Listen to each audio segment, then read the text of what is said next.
Great, thank you very much. Everyone can hear me okay? Super. Okay, well, good evening, everyone, and thank you for the invite to join you. And I'm sorry that I'm having to join online. So I'm going to cover military and conflict related greenhouse gas emissions. I'm going to talk about some of the work that we do at the Conflict and Environment Observatory and some of the work of our the organizations that we work with. Talk about what we hope we can change and also kind of set out the definition between the distinction really between military and conflict related emissions and why it's kind of quite important to have that distinction. So first of all, a little bit of background on my organisation, the Conflict and Environment Observatory, CEOBS. We're a UK charity working to increase the protection of people and ecosystems from the impact of armed conflicts and military activities.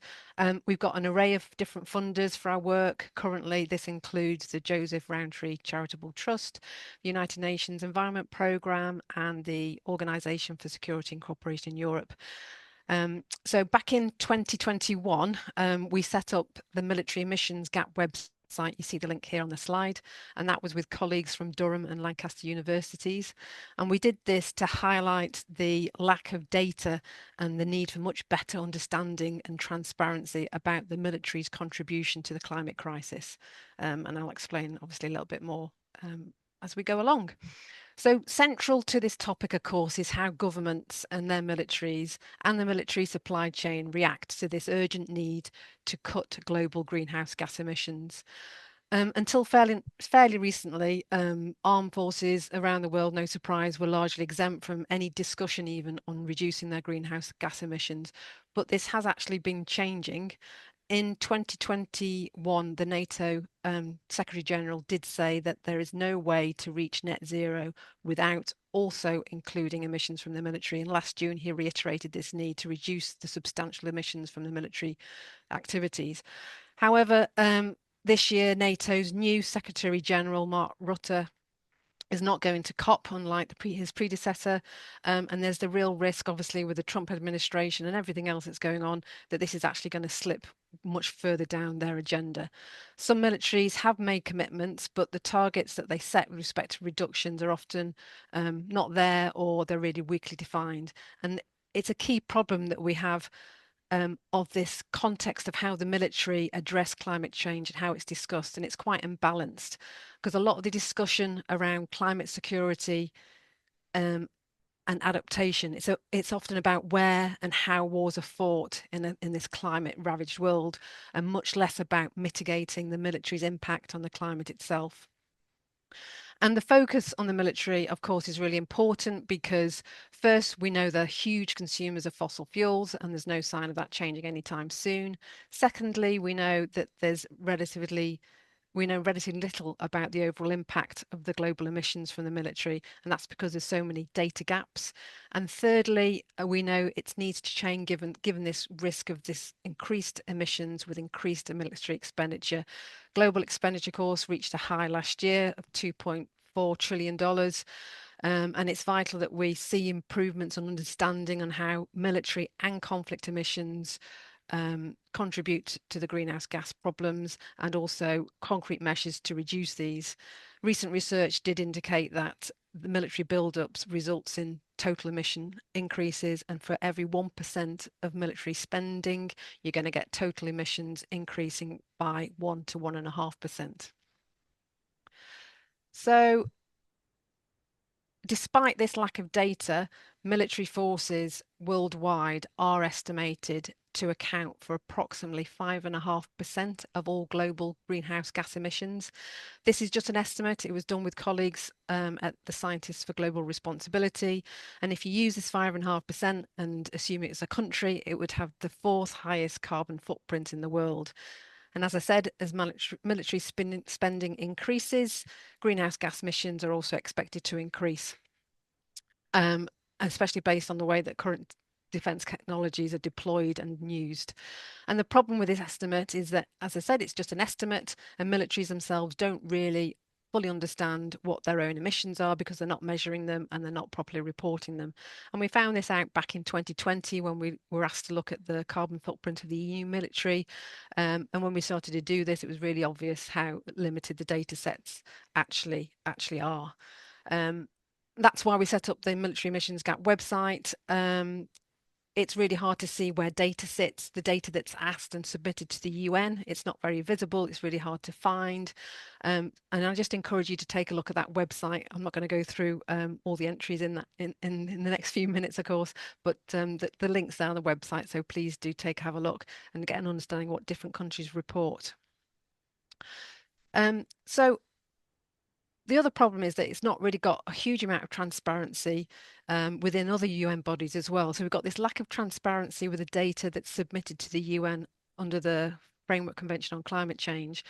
But also, as I said, other UN bodies aren't that, it's not prominent in other bodies as well. And last year, the United Nations Environment Programme Emissions Gap Report, they issue this report every year. And for the first time, actually, last year, it did mention the lack of data on the militaries, which is a good step. But this year's report, there's no mention of it at all. We were pleased that just last week, the United Nations Environment Programme did flag this 5.5% estimate in their annual overview on the International Conflict and Environment Day. But we need this attention to be maintained. It's not good that it flips in and out now and again.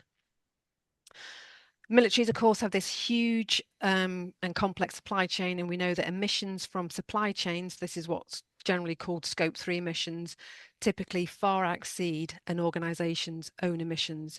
So a proportion of a military's annual emissions are from the largest proportion of their emissions are from their supply chain, as you see from this big circle, as opposed to the direct fuel use or energy use. And even if the data that was being asked of by the UN was perfect, they're only asking for fuel use data.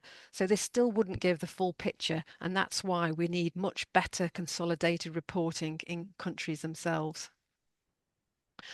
I'm sorry, this is a very busy picture, but I just want to, I've just shown it to give you understanding of kind of what we need to understand. So this kind of shows kind of what the key categories are with respect to military greenhouse gas emissions. And where militaries do report, they're usually just reporting the kind of some of the top row, the scope 1 and the scope 2. And there's very few actually reporting scope 3 emissions from the huge supply chain. So we've not got any consistency of what military is reporting, even though there's been steps to improve this with NATO issuing their methodology last year to try and improve that.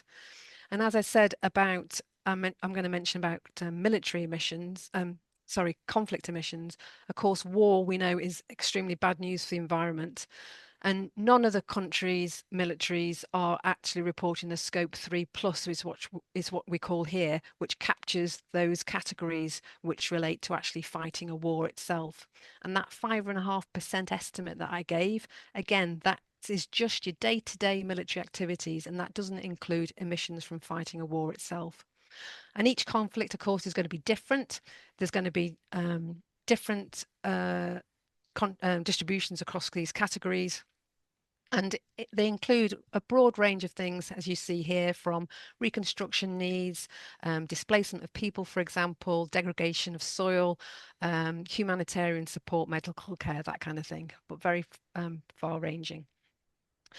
So this report was first published in 2022, and it's since been updated 3 times. The last one was this June. And Leonard de Klerk and his team have been estimating the emissions specifically from the war in Ukraine. And they looked across 3 different core categories, as you can see here. And the main one is coming out as reconstruction needs at 32%. You've also got the one that's shown there in purple. That's the diversion. Those emissions are coming from the diversion of civil aviation routes across the conflict zone. This is actually missing from our framework, but it's an important thing that needs to be also considered.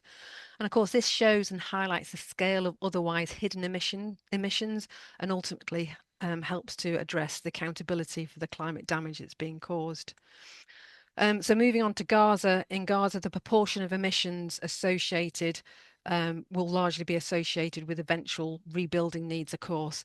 And these are going to be probably even much higher than proportions that we've seen in Ukraine.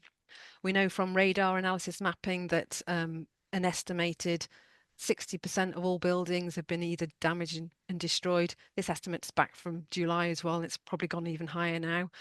And this means that emissions are, when you consider reconstruction needs, are around about 60 million tonnes. And that's just from the reconstruction requirements. In the Middle East as well, there are also other significant indirect emissions, and this time it's from shipping diversions. So you've got longer routes, faster, needing to ships to travel faster, and often having to deploy older ships as well. And this all results in increased greenhouse gas emissions. For example, from the Middle East to the Mediterranean, it's estimated that emissions have increased by about 63% compared to the same time last year, the previous year. So there is increased momentum. So some governments are asking their militaries to publish military reduction strategies, which is good news. But we need to see these military climate strategies incorporated into nationally determined contributions, which are submitted to the UN. So nationally determined contributions are key to achieving long-term goals of the Paris Agreement, and they're effectively the national actions that countries are going to take, including domestic mitigation measures. And this year, countries are updating their NDCs for early next year's deadline. And we need these NDCs to be much more progressive and to reflect the highest possible ambitions around. But currently, none of these are including the military, and we need to see the military mitigation strategies incorporated into the NDCs because they're such a large proportion of government-linked emissions. And at the moment, then, this is a really significant omission, and it kind of demonstrates a failure of commitment, I think. So finally, just to wrap up, to conclude, the transparency is critical. We have to have an improvement in reporting and understanding of the data, and for this, we need much better and agreed methodologies for doing it. We need to see any of these mitigation strategies being published by the militaries, incorporated into NDCs, and we need much better scrutiny of strategies and military reporting, and making sure that they're delivering and reducing their emissions as they say they're going to do, and it's not just a state of greenwashing. So thank you very much. Linsey, thank you very much.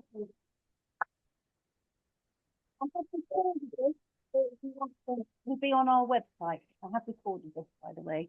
So thank you very much. Yeah, and I'm sorry I've got to leave, but Helen's going to also tell you about this. We've got a couple of side events at COP, and hopefully she'll be able to send you the details about that. I'll tell you about that. Thank you, Linsey. Thank you. Bye, everyone. Bye, Linsey. Bye. Thanks again. I'll catch you later. Person-based